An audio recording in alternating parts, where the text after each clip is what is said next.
I'm getting old, and one of these days I'm not going to be able to just jump up on the lip of the stage here. Welcome, everybody, to our reading tonight, 3 authors, 3 books. So excited. I've been so excited about this since we got this on the calendar. My name is Marty Ackitts. I'm the Adult Programming Coordinator for Peter White Public Library. And I have to thank one group in particular tonight that helps us so much with everything that we do here, and that's the Friends of Peter White Public Library. If you are watching this event after the fact, on video, on our YouTube channel, you can thank the Friends for that because they pay for all the live streaming equipment that we have here and the recording equipment. So I'm just going to make you aware of a few things that are upcoming this week and next week. Please be aware that tomorrow, June 19th, the library is closed. So if you're looking for air conditioning, don't come here. Okay? Sorry. Believe me, I thought about coming in tomorrow. If it's going to be this hot tomorrow, I would just stay in my office even if the library's closed. But anyway, next week, Monday, the kickoff to Art Week, we have a virtual presentation, artists and their art. We have the art historian Ellen Longsworth, who's going to be doing a presentation on the artist Donatello. Her specialty is Renaissance artists, so it should be really fascinating. Ellen's a great presenter, and I learn so much from her when I attend those events. So that's Artists and Their Art, Monday, 7 p.m. on Zoom. You don't even have to leave your house. You can just stay in your pajamas, eat dinner, and watch the presentation and be edified. And then next Tuesday, we have a concert on the steps. It's Blues Day Tuesday. So that starts at 7 p.m. on the Front Street steps, and it's going to be the weather contingency is in the community room here, but it looks, according to the weather, like we are going to have it on the steps next week. So that starts at 7 p.m. and the group this month is Eddie and the Bluesers, which is they hold I don't know if it's a good record, but they are the only group that I've had on the steps where the police came and told them to turn it down. So anyway, they did for about 5 minutes, and then when the police went away, they turned it back up. So anyway, then next week, Wednesday, we have a couple things. We have All Booked Up, which is something that TV6 does.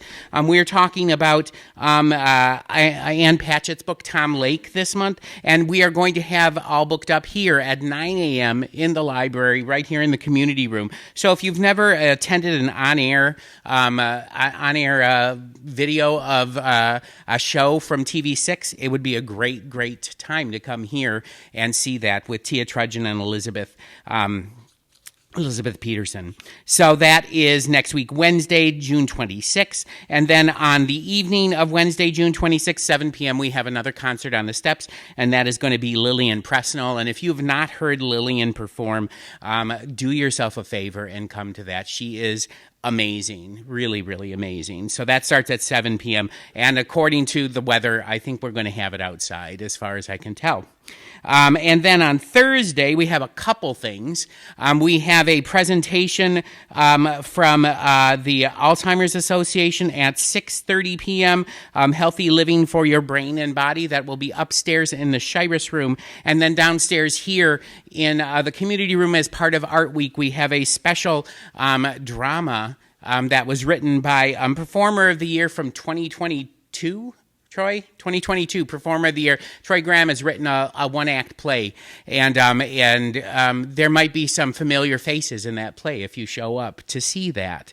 That starts at 6 p.m. right here in the community room, and then next week, Friday, we kick off our Spielberg summer with the film Raiders of the Lost Ark, 12 p.m., and there will be free popcorn and everything for that. Okay, so lots of great stuff coming up.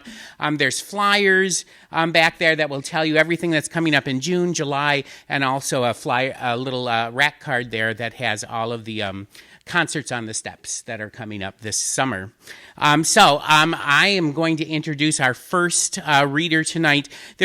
Each poet is going to read. There's going to be 2 rounds of readings, so each poet will read twice. But our first reader is going to be Gala Mahlerbe. What can I say about Gala? She's amazing. She's been a friend of mine for, gosh, how long, Gala? 10 years at least.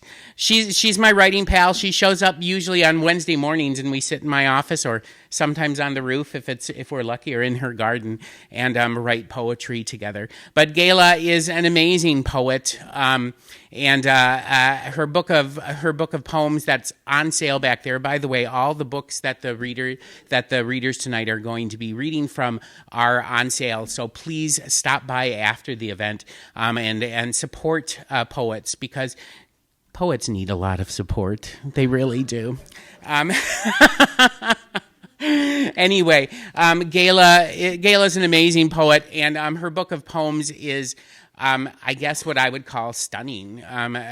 She is. When you go stand in a backyard even, and Gala can listen to birds, and she can tell you almost all the time what bird you're hearing out there, which I find an amazing thing. And her book of poems, which is about birds and focuses on birds, is just a really, really beautiful work. So please welcome to the Peter White Public Library stage my friend Gala Mahlerbe.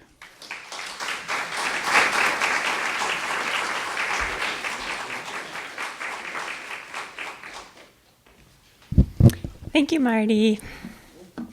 Okay, can you hear me okay? Thanks, everybody, for coming.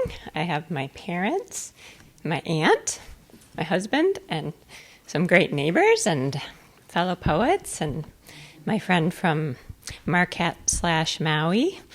And we decided, because of limited time, don't clap, just smile.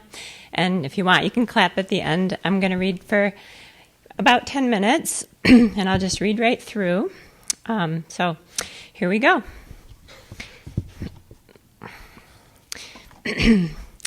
I am Crane. When I laugh, I am your bugle call, sound both joy and melancholy. I am your echo, your story, the reach and pull of your voice. When I stare out over forests, dark rivers full with spring, I am your wild eyes. I see the curve of the earth, the topography of the moon, the trout lily as it opens to sun. When I love, I am your ruby crown, radiate heat and hope, penetrate clouds with color.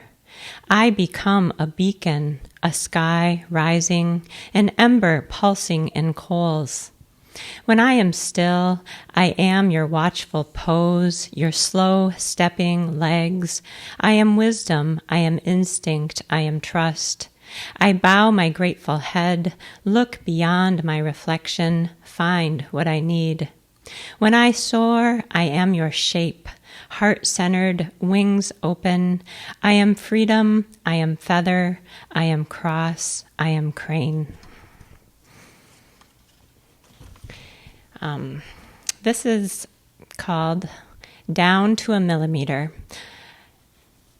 I asked the man behind the counter at the brake store how long I had. You are down to a millimeter, ma'am. I left wondering exactly what that meant, but knew there wasn't much time. Over the next couple days, I drove past crab apples in full billow bloom, lilacs bent with their sweet burden of white and lavender quartets. As forsythias gave way to magnolias, my car began to hiss and squeak. As I approached intersections, I felt metal on metal, bone on bone. I gingerly pumped the brakes, mindfully coasted through a few stop signs, even as my newly licensed daughter reprimanded me. I was driving on a millimeter less, I argued. How could I waste kinetic energy? I was far too busy to stop. There were things to see. Warblers in full flutter dance near the dead river, white breasts pressed together, small bodies spinning mid-air, swallowed and birthed by elder thicket and ostrich fern, audible flurry of feathers, passion in wing flaps. I am driving on a millimeter. I will not stop, because I have seen the chestnut blush of their feather ribs, the vibration of their ivory throats, the way they part and sing, rejoin unabashedly again and again. I am riding their familiar, frantic song through Solomon's Seal, anemone, the final unfurling of rue. Somewhere a blanket of snow-white trillium is spread beneath the overstory. I need to get there while there is still time.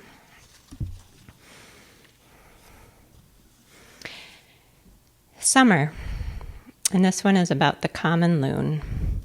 I hear it in the wail of the loon, in his silver voice as it cuts the sun-soaked dusk. I see it in his low form, nesting in spools of light upon a breathing bay. His red eye a glowing ember, his speckled wings a midnight sky. I am awake with wonder. So much mystery in his black velvet hood, dignity in his ribboned neck, structure in the stripes that connect head to heart, unite him with his own reflection, to which he retreats, his webbed feet like wings, as he soars deep, takes flight in his water sky, swallows fish like golden stars.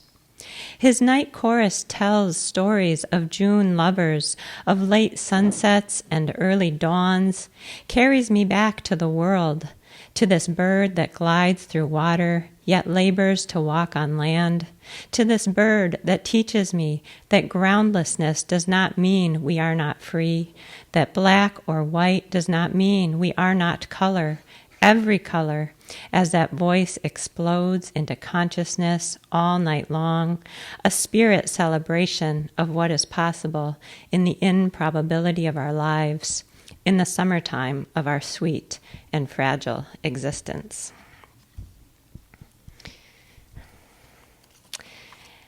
I have two more. This one is for my grandma Tilly, my dad, and my aunt's mom. Grandma Tilly, Brother Eagle. She taught us to laugh, taught us to give, always, favors, Afghans, jokes, casseroles, pies, time. Her lessons last, stay with us through seasons, drape like long beards of lichen on balsam and spruce. And Brother Eagle, his weathered talons hang on to that limb as if it is life, as if it is family, like the family Grandma Tilly held onto, adored. From within his dark cloak a few wisps of down linger, catch wind and light like cotton flowers in an October bog. October, the month Tilly flew away. I long to lay my cheek against that perfect bird heart, feel the native drumbeat, the wild singing, indigenous voices sent to the four directions, calls to the great Creator, to honor our mother of mothers, our matriarch, our humble servant, Grandma Tilly. Brother Eagle looks out beyond my small spot, focuses instead on the unimaginable, a vole a quarter-mile away, a ripple or swell on the still lake, a simple home on Oak Street, candy in a crystal dish, a white lace tablecloth, a geranium blooming in winter. His topaz eyes gleam like the brooches she wore, pinned to sequined blouses, like her clip-on earrings and window ornaments, like the golden shoes and purse she wore to celebrate 50 years with Ernie. Brother Eagle is freedom, his feathered headdress a beacon, a message. As he soars high, floats upon sky, we recognize his grace, know by that glint of brightest white that he belongs to Grandma and Grandma to him. I think of that 4x6 print, a scape of blue with one small speck, her pride as she held the photo out to us. Indeed, she had captured her eagle. How could we have known that one day Brother Eagle would capture her spirit, carry her back to us again and again on wings? And the last one is very short, and it's called Junco. For me, it is the Junco, though common, that repeatedly surprises me into rapt delight, What if I lived as soft and light, as busy and quick, a perfect milk stain upon my belly? An Easter egg dipped by tiny hands, set free to be whatever I am meant to be. A joy, a message, a flicker of white, a gift, a pause, a poem in flight. Thank you.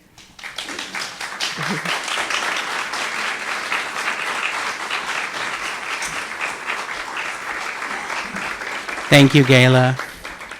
Don't worry, she's going to be back up here in a little bit. Our next reader is going to be Ronnie Ferguson.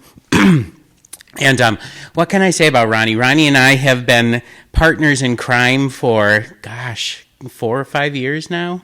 And Ronnie is amazing. I had the privilege of being a reader on his MFA thesis, and part of that thesis, part one of that thesis, which was called Selfies, is this poetry book that's on sale. And what you're going to find when you hear Ronnie read and when you buy his book, is that he's just a writer that approaches life in such an interesting way and sees things in such a unique fashion that he opens up the world in ways that you don't think. Let me tell you, Ronnie just got his MFA in poetry a year ago from Northern Michigan University, but he is he's a Renaissance man. He does all kinds of things.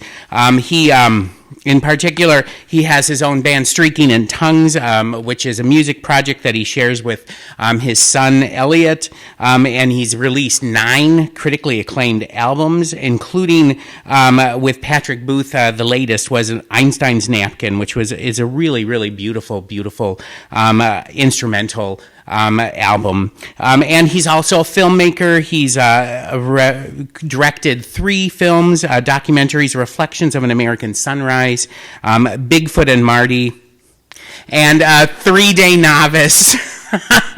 And he's also also directed a lovely film that I saw this past summer, Tracks of Freedom, which is a feature film and miniseries that's focused on the life of B.T. Roberts, the founder of the Free Methodist Church. What I can tell you about Ronnie when he gets up here is he's an amazing individual. He supports poets and artists in any way that he can. He's one of the greatest advocates for artists that I know in this area, and I am privileged to call him a friend. So please welcome to Peter White Public Library stage, Ronnie Ferguson.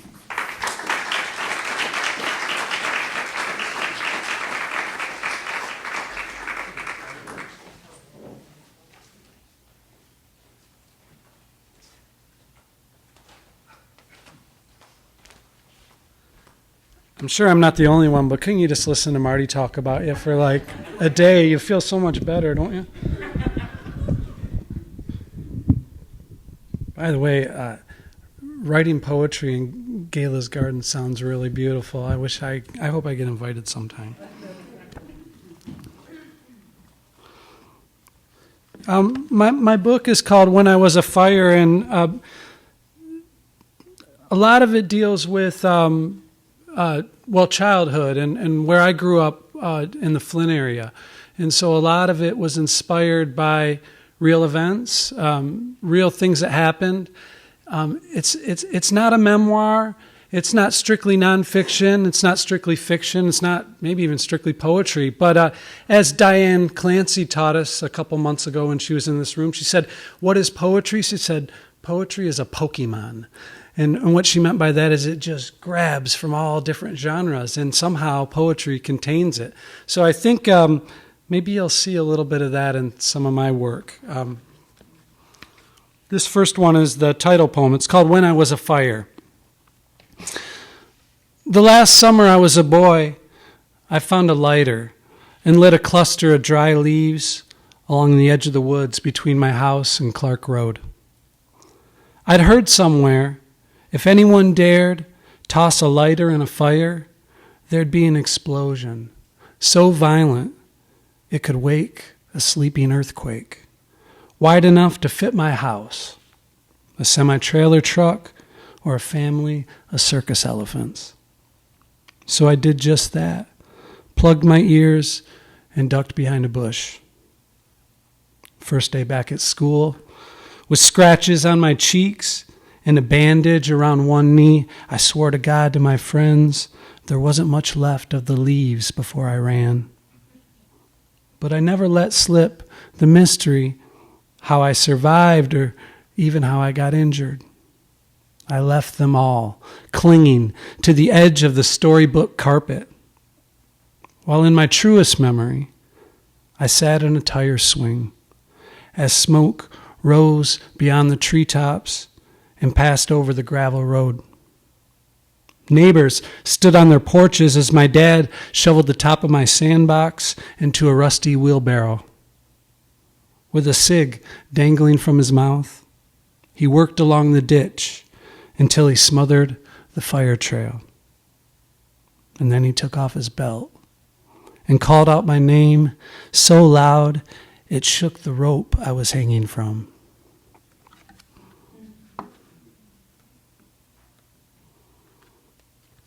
This one's called The Thief on the Left.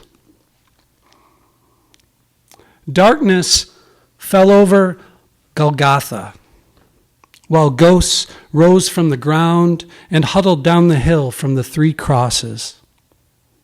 It wasn't clear to the old woman who sensed them if the long-forgotten criminals and wrongfully executed Romans and Jews were there to pray and perhaps join the rumored revolution, or merely to witness the death of another claiming to be one with God. The thief on the right, with wounded animal instinct, barked, "If you are the Messiah, save yourself and us too." With eyes fixed heavenward like a martyr at the very end, when everything else of the world has fallen away, except the one true light.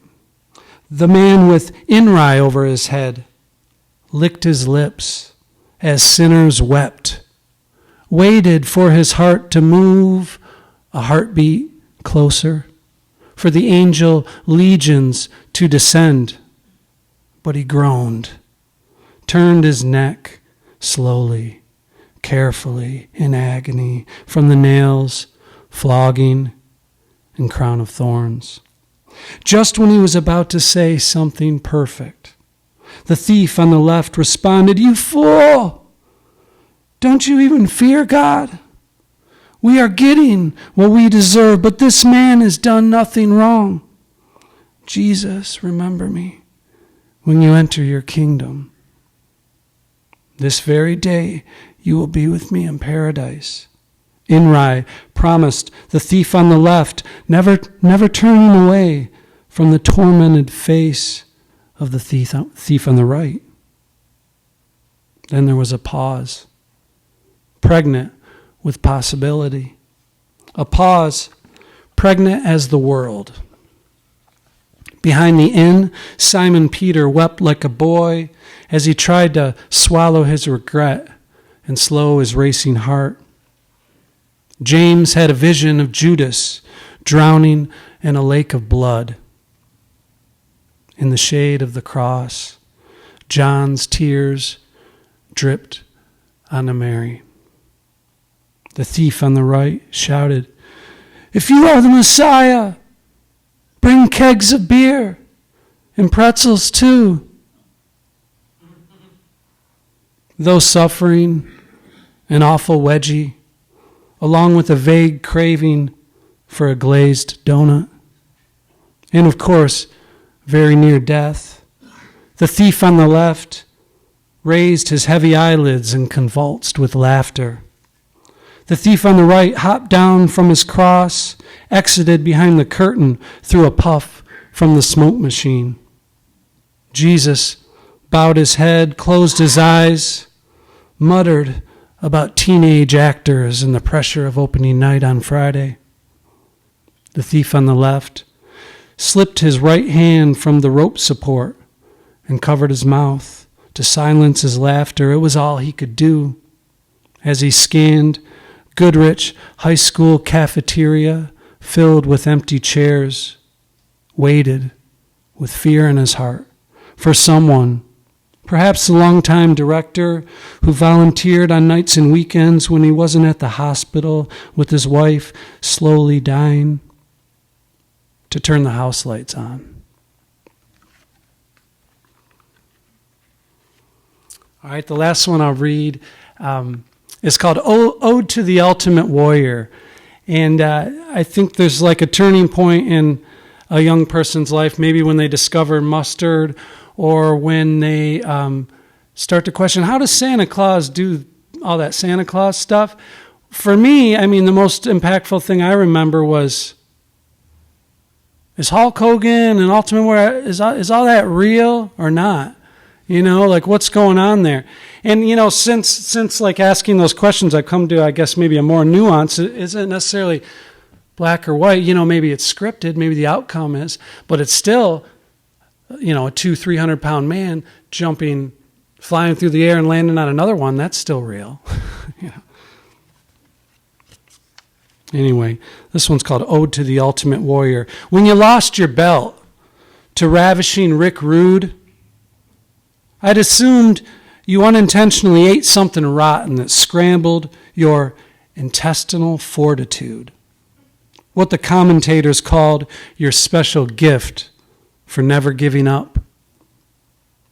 But when I got older, I understood there are powerful men in suits who snap their fingers and get whatever they want. And old men in bathrobes who yank bikini strings whenever it pleases them. And you can either die a poor man's death or do what you got to do. Thank you.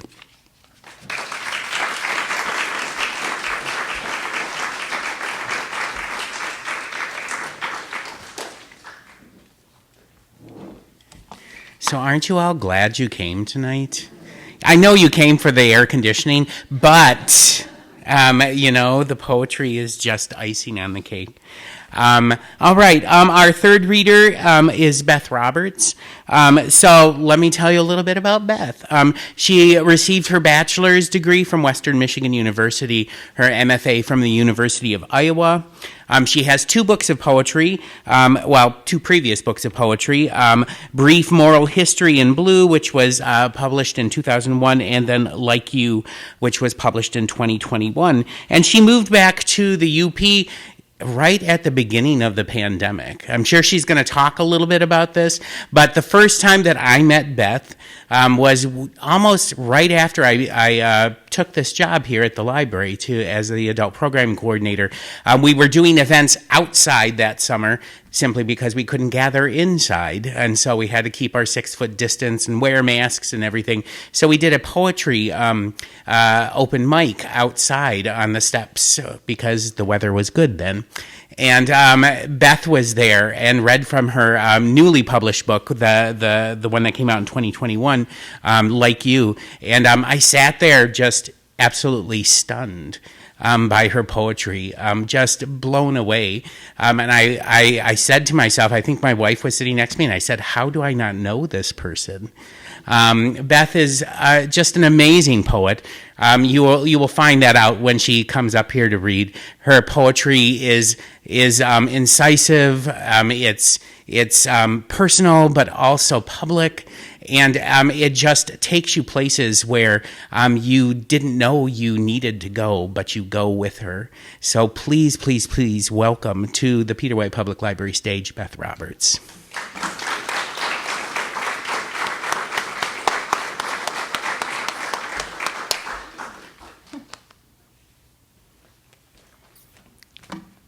Wow, you've grown since I last saw you.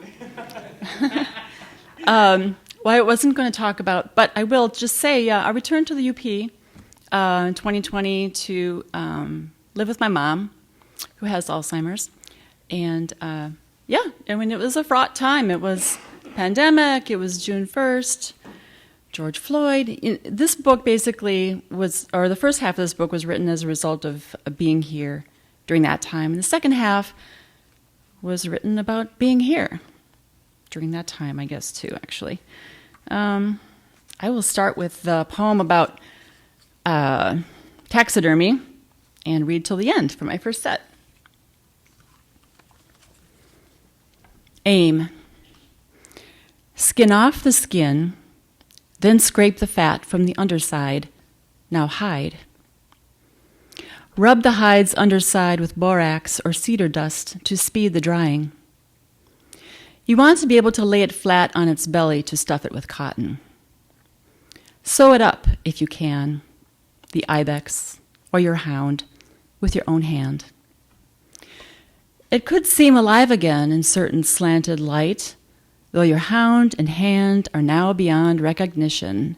See what you did, and now it haunts your den. You had only longed for the fullness of that moment when you accompanied each other in a deep parallel, not this sparse ellipsis, redundant yet rare. As a condition for your joy, maybe nature distresses you, or you find it distressing some of the time and necessary. Say that willow weeping moves you, so you look to it as a condition for your joy. Oh boy, for a moment there you did see it sway, turning away. The problem is the moments, isn't it? You seek or flee moments, and the conditions in which the moments can exist, such as summer, such as dementia, all to improve love. Eventually, up the beach, a distant yet naked man paces. I see his small black patch appear, disappear, appear again in turn. He is not mad, the world is. I too would be naked if not for this one piece. The giant firs downed around me had been pulled from their banks by the young climate disaster, smashing waves over and over again against the shoreline until, eventually, they leaned toward and met the giant lake. Probably not on this beach are people who want their little girl to grow up to put her naked body repeatedly into the presence of men who will pay her for that. But there are systems in place to ensure it will happen anyway. It doesn't matter what the poem says. Fossilized traces of this world won't show the air dotted with songbirds, or the seconds I saw a black wolf elongating the daylit path in flight. Actually, those few seconds might show. To the weatherman. Not only are you the messenger, you are the messenger delivering us 7 more days. Your cool graphics, little sparks in a squall line can, a distraction as a line of thunderstorms forms all along the edge of a cold front, or some more dramatic system like a supercell charges us, who are mere air spinning out the sheer wind shear and the updraft itself spinning out. Don't look at it. Don't look at the storm fires. Don't watch the permafrost. Not the lost, nor the last.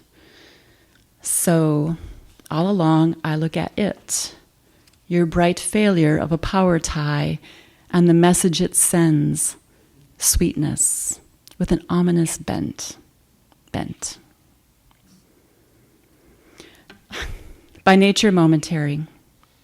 Mr. Navarro, but I want to call you Noel, like senior news anchor Steve Asplund when he'd say, "Thank you, Noel." How does it feel to be a young meteorologist enduring the onset of climate disaster? Hailing from Arizona, which during my drive across it kept cross-sectioning its futures and pasts, saguaro forest into striated escarpments, tall pines leaning into snowmelt above a great canyon, draining out the bottom about a mile below the reservation. Did you used to dream of bringing us the day, followed by night and the week ahead, using only your personality and sharp meteorological skills? So here you are now on Channel 6 in the far north, glowing each weekday evening to show us, give us, offer us the radar and report. Do I seem to be in love? I'm not, but living in the weather and worried for the living myself. I thrill to your albeit sunny, your hint that all is not itself, there is an edge or hinge by nature momentary. That's your superpower, to incrementally prepare us. Then you leave each night in your car with the heat on and a devotion that must remain attentively slant, like the thin atmosphere of a cold, spare January day. Thank you, Noel.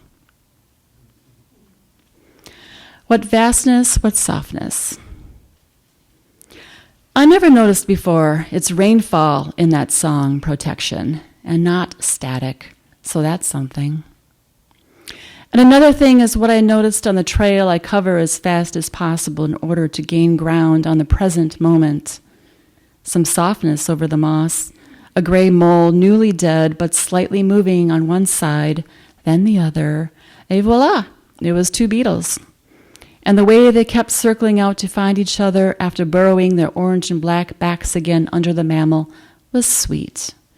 A tableau. Overall, though, the present moment is the problem. It might be too small, this moment.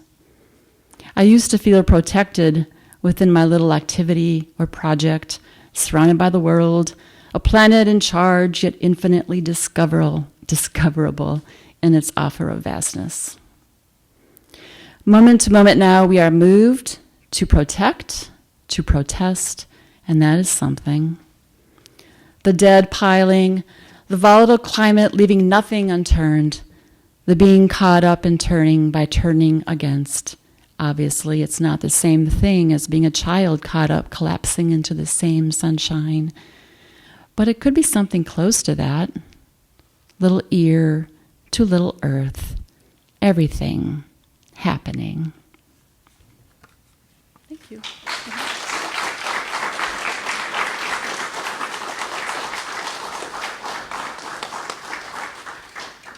Please welcome back to the stage Gala Mahlerbe.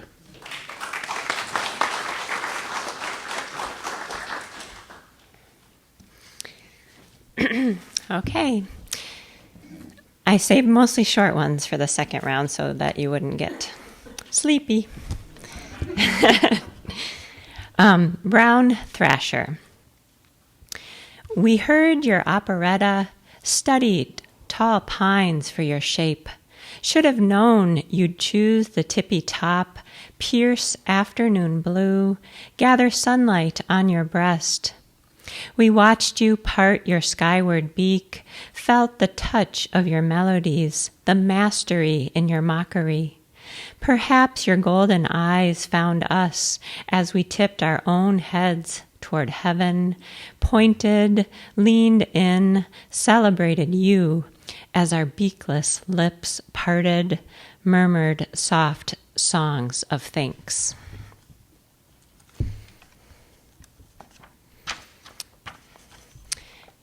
This one's called Black-Throated Green Warbler. It was a Sunday afternoon in June when we first became acquainted. You perched high in the bounty of spring hardwoods, flitted in the overstory, told your tale over and over. Z, z, z, zer, z. Simple, joyful, repeated. To my untrained ear, you spoke another language. Eventually, each syllable became clear. I recognized your voice. You became a friend I had actually never seen. The first time I saw you was like meeting a faraway uncle for the first time, an uncle I'd heard so much about, seen in photos, written to, but had not yet met. How my heart leapt as I dialed my binoculars into focus, studied your unique features, understood that you are not green after all, rather olive yellow, that your throat is in fact black, that it bleeds down your chest as if you have swallowed darkness, that you, with your stunning voice that travels like liquid light, are no larger than my thumb. I understand your boundaries, the rules of our relationship. You are the bird. You live your bird life. You are beautiful, clandestine, fragile, boisterous, wild. I am a curious human. I pursue, I stalk. Sometimes I am lucky enough to see you with my bare eyes. You are dignified, organized. I am giddy, starstruck. I am in love with you, black-throated green. Your presence is a gift. I hear you every time.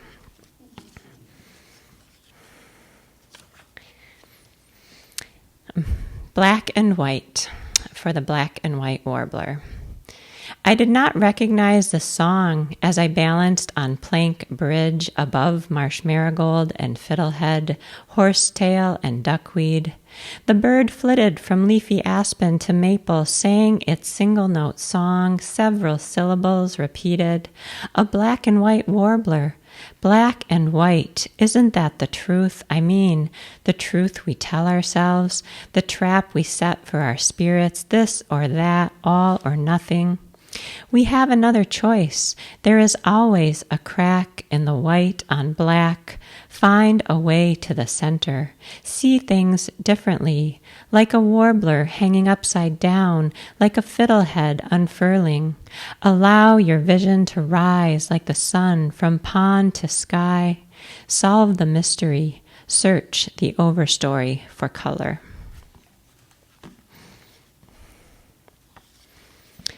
Trapper's Lake. Let me stand beside you, friend, as silent and still as cedar on this wild shore, as if to call the kingfishers in at the end of the day. Let me stand beside you, friend, as we wait for the hollow song of the hermit thrush to land in our chests just after the sun dips behind pines, a breath beyond the final glow. As the flame of the eastern shore flickers out, leaves calm waters to whirligig bugs and mergansers. Let us stand together, feel the pause between stanzas, that sacred space large enough for hope, for faith. At last, let us understand grace.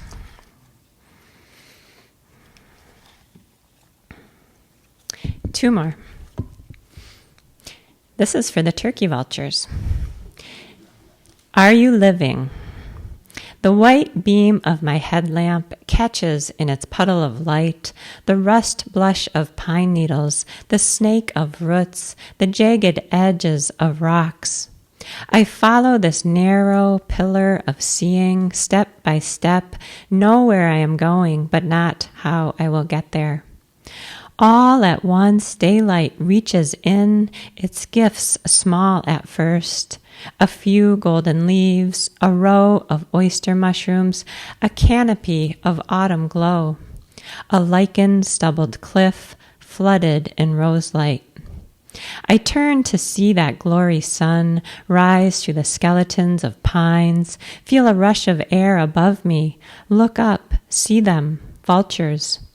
Wide-winged they plunge and swerve, ride the wind like kites, 7 dark wizards circling. What? What is it that has given itself up to death? Are these sages examining me? Are they asking the question, are you living, child? I mean, are you really living?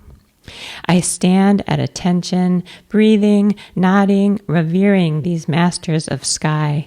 Yes, I am, I reply, as a half moon and a red sun look on. I really am.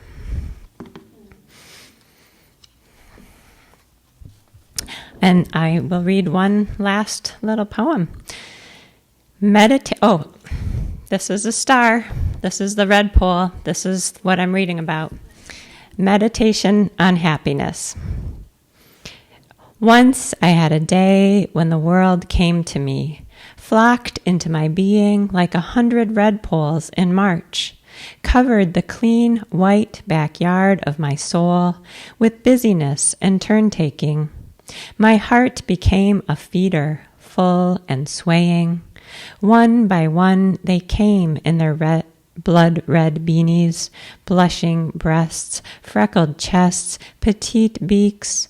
They took the seeds I held, took the seeds I offered, as if I were a wise man, having traveled far, and they, my saviors, all of them, miracles, prophets, alleluias, all of them, my praise song to the world. Amen.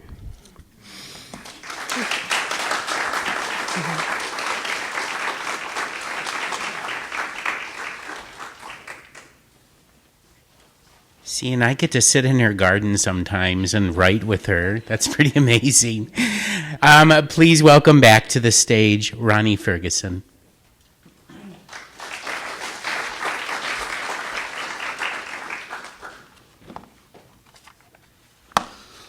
Oh, lovely, Gala. It's like hearing her voice. I wish I had an audiobook of your book. I just had two for you. This one's called Lines of Defense. My buddy, who's now dead, and I got our crotches grabbed by a grown-up at summer camp. We were playing basketball. This guy, some friend of our cabin counselor, started playing bump defense before reaching out with the wrong mind. My buddy, who's now dead, and I couldn't help laughing the first couple times. It was so squirrely, deliberate, right in front of everybody. Later, my buddy, who's now dead, and I told our cabin counselor, who had Mr. Defense join us at a picnic table to discuss what happened.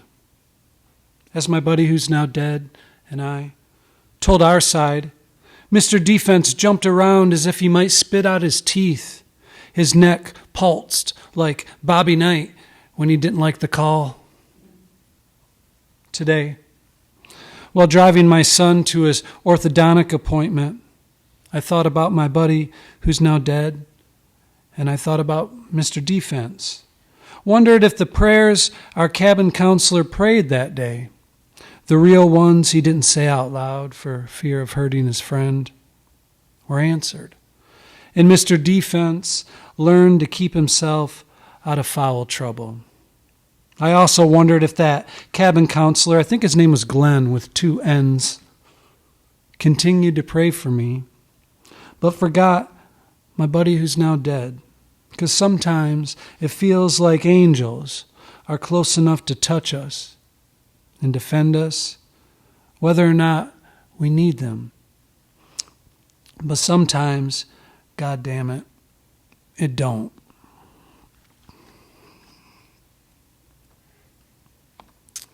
This last one is called The Land Where Children's Bad Choices Go to Die. Buddy was my good buddy, but he had one big fat flaw. His family had money, which meant he was on vacation much of the summer while the rest of us wandered the backyards of all the houses on our country road, sometimes engaged in half-hearted battles of capture the flag, sock, sometimes with a $25 metal detector, dreaming of buried treasure and buying our parents new lives. The afternoon before his family's 3-week trip to visit relatives in the Wild West, with a likely stop at the Grand Canyon just for kicks, Buddy invited us all over for a danger be damned send-off. We always dropped everything when he called. He was the oldest, and it meant all the soda we could drink and a new Playboy, swiped from his dad's collection, which he'd hidden under the deck. Though we knew they were there, it seemed when we were at Buddy's, adults disappeared into rooms that were off limits.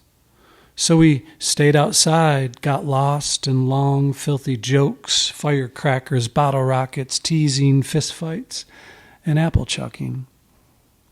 Finally, as the sun began to set, he led us up to his bedroom to show us the collector's edition transformer his mom got him for keeping up with chores. He wouldn't let us touch it. We stared open-mouthed and silent as he slow-motioned like a teacher showing off pictures during story time. But after we all had an eyeful, he tucked it back into his underwear drawer. The next day, after his family motorhome passed my house and turned toward the highway, I raced down the road on my bike, peeled back the loose skirting at the corner of his deck, skipped the Playboy, found the spare house key under the white rocks. In a quick minute, I was in the back door and up the stairs and in his underwear drawer. Most of the next week, the collector's edition transformer stood on a small beat-up desk beside my bed. I didn't dare take it with me around the neighborhood for fear of some kid coughing up my secret to Buddy. But every night I held it in nightlight glow, thanked it for being beautiful and giving itself to me. On my Simpsons calendar, I marked a couple days before the date for Buddy's return so I had time to sneak it back into its underwear drawer prison. But a full week early, Buddy called Jacob, another neighborhood boy, complained they had to cut the trip short because his younger brother caught chicken pox. When Buddy got home, he wanted us ready to bring our tents to his backyard for an end-of-summer campout. First chance. I raced back down the road faster than ever. But in front of Buddy's house, overbraked and flipped my bike. The transformer's body came to rest beside my back tire without a scratch, its decapitated head skipping down the road. My knees and elbows bloody and spotted with gravel, I nearly cried, but instead pedaled home with machine gun efficiency. Dug a hole in my sandbox, tried to bury my panic with the fallen transformer, but right away my head hurt. The phone always seemed about to ring. While I waited, struggled to appear natural. Buddy searched his room and backyard, asked around for a month, and even snooped around our bedrooms. But I kept my secret the whole school year until the following summer when he and I grew closer than ever, courtesy of fate, God, or boredom. And I couldn't carry the guilt any longer. Though I didn't come right out and spill the beans, I convinced him to help me dig holes in my sandbox to locate the valuable coins I said my dad hid, along with 2 gold bricks. Buddy quickly suspected something fishy, so we got antsy, started spearing dump trucks and other random things with our shovels. Last thing left was an old spray paint can. Buddy, double, and triple dog dared me to split. Without much real thought, I raised my shovel like a conqueror, declaring my sandbox a new land where children's bad choices go to die. In a flash, like a punch I didn't see coming, the thing exploded. My face was all green, my eyes burned, I was screaming. Buddy, God bless him, ran around the house and found my dad on the porch with his friend, a nurse. She yelled, "Call 911," as she rushed to me. Buddy, double dog, God bless him, if it wasn't for his good heart and strong legs, I never would have been able to see my ugly little self in the mirror again. Thank you.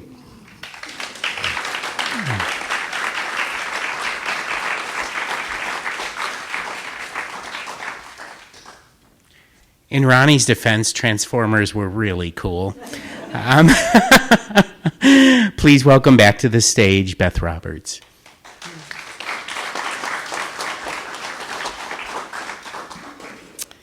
Dang it, I never had a Transformer. Missed out. I'll read the first poem and then a couple of prose poems. This is the first in an 8-part poem called June 2020. Waking late to deep thunder and geese drumming the lake. Waking slowly into the realization, immediately the same as the long reality. Mating pairs, June 1, pandemic year 1, the lake high, he a son. Another held him down knee to the neck for nearly 9 minutes. The birch on the shoreline has been gnawed down to a point. Forever attenuates into another moment. Thoreau says we seek vital heat always, as we are natural things. Gnats are natural things, and the air full of riots.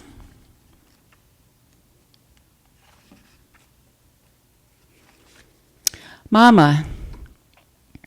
Until the trial, we were thinking it was 8 minutes, 46 seconds. But the video knew, so we now know it was 9 minutes, 29 seconds. This lapse lasted nearly a year. That doesn't matter. The difference is 43 seconds, and it holds a question.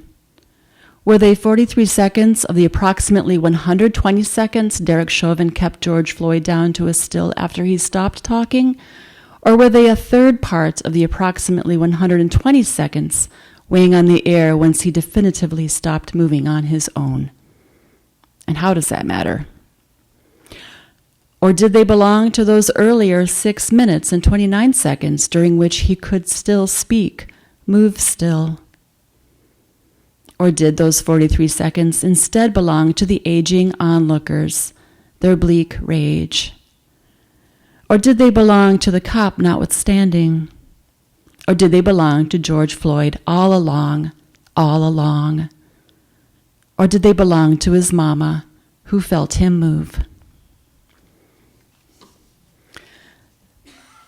The body victorious. Then suddenly, in February, Wisconsin, the only state to allow hunting wolves with dogs, mandated a 3-day hunt with a quota of 119 wolves for state-licensed hunters, and 81 for the Chippewa tribes of Wisconsin, who, because the gray wolf is sacred, accepted and let their 81 be. As hunters are not required by the DNR to report kills until 24 hours after the hunt, as they shot past their limit, licensed hunters told each other to avoid posting on social media throughout the additional day, after which it was noted they had killed 216 wolves, 82% over the quota, in Wisconsin's 6 wolf hunting zones. The hunters with packs of dogs, mostly the versatile Walker hounds, were allowed to free up to 6 dogs at a time to draw out the wolf and run it towards them, with no limit on the number of hunters. As dogs and wolves tire, the original hounds may be replaced with fresh ones. It is a strange sight to see a dog and wolf meet in the half-light of a February field broken at the edge of the woods. You think you want them to meet, but it ends. There is a limit to their recognition, or the terms change part way and the howling begins. The hounds have been trained, designed for this long moment. The parabola leading from the tree line up the ridge to those waiting meets the shot, rebounds, and returns with desire lingering. But did they briefly recognize each other, both marking distance and suspended in that strange world where they do not meet, but, I'm sorry, I missed something. But did they recognize each other, both marking distance and suspended in that strange world where they do not meet, but run together in a single rush up the full length of the rise, like whitefish turning and turning together below the ice, between submerged sun and shadow, rarely touching any other surface in that world, when sensing one briefly flashing victoriously into another direction. Thank you.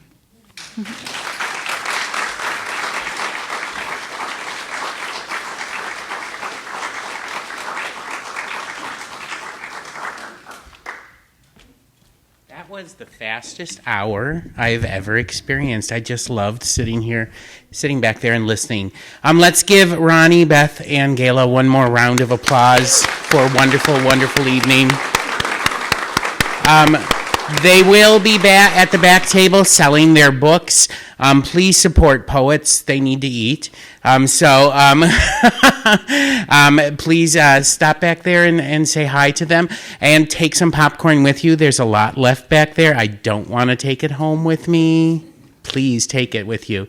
And hopefully we'll see you again next week for some of the events here at Peter White. Thank you for coming tonight.